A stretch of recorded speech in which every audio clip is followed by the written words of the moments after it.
Welcome to the Slop Temple. We pray this video helps. In this video, I will explain how to set up Linux Mint. First, you'll need to download the Linux Mint ISO file from their official website. Next, create a bootable USB drive using a reliable tool such as Etcher. This will be your installation media. Remember to back up all your important files before proceeding with any installation to prevent data loss. This initial preparation ensures a smooth and secure setup process for your new operating system. Now, let's dive into the installation. Boot your computer from the USB drive you just created. You might need to adjust your BIOS or UEFI settings. Once the live environment loads, double-click the Install Linux Mint icon.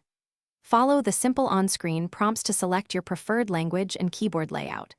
When prompted, choose your installation type, often erase disk and install Linux Mint for a fresh setup, or something else for custom partitioning.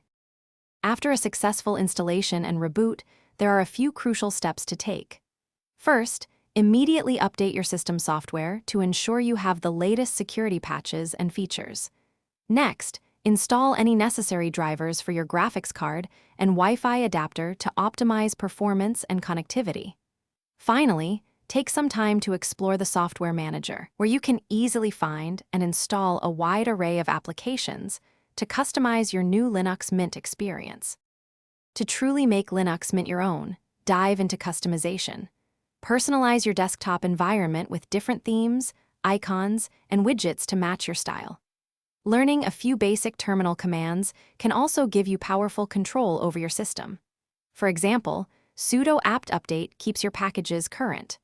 Remember to check the description for a link to the Echo Dot smart speaker and other great deals to enhance your home setup. Enjoy exploring all the possibilities with Linux Mint.